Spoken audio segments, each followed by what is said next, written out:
لەگەڵ جوتیارێک خەریکی لێکردنەوە و ڕنینی تەماتەی کوردیم. ئەو جوتیارە نمونەیەکەی شارە زوورە و لە تەماتەی کوردی خۆماڵی دۆشاوی دروست کردووە.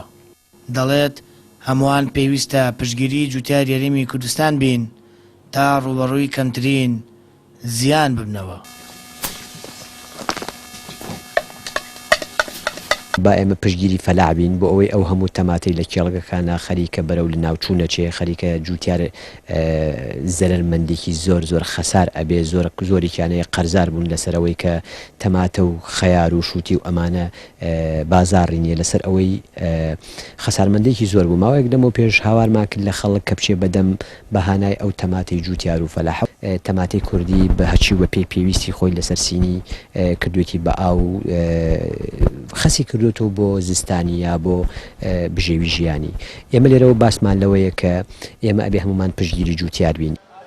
ئەم ساڵ لەگەڵ پێگەیشتنی بەروبوومی کشتتوکاڵی خۆماڵی جوتیاران یاریمی کوردستان ڕوبەڕووی زەرەر و زیانی زۆر هاتن بەهۆی یارزانی نرخی بەرەما کشتتوکاڵیەکانیان و ئەواش ناڕزایەتی جوتیارانی لێکەوتەوە.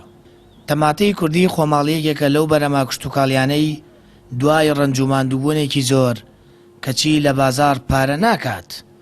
ئەوەش زیانی لە جوتیاری کورداوە. سەرەڕای بێبازاڕی و ساغنەبوونەوەی تەماتە وەزیری کشتتوکاڵ زیاتر جوتیارانی نیگەران کرد. لە لێدوانێکیدا ئاماژەی بەوە کرد تەماتەی کوردی بە کەڵکی دۆشاو نایەت. لە سنووری پارێزگای هەڵەبجە کارگەیەکی دۆشاوی تەماتە هەبوو، بەڵام وەک خاوەنەکەی دەڵێت وەزارەتی تەندروستی 6 مانگە دایخستووە لەبەر وشەی خۆماڵی بە قوتووی دۆشاوەکەوە.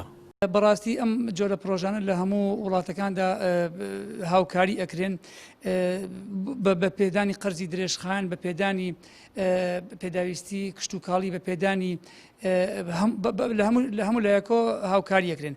چونکە ئەمانویست هەر لە دەشتی کەلار و لە دەشتی هەولێر و لە دەشتی شارەزور و لە دەشتی پێنجێن بە جیاوازی کەشوهەوا زۆرترین تەماتە وەربگرین بۆ ئەوەی لە جیاتی ئەوەی 3 مانگ بە تەماتە کارکەین یان 4 مانگ یان 6 مانگ کارکەین بێ ئەو کاتە زیاکەین بۆ 7 مانگ و بۆ 8 مانگ بۆ ئەوەی ئێمە پێویستمان بە دۆشای مڕەکەز نەوێت بۆ کارگەکەمانی بێنین و لە قوتونانی بۆ بکەین.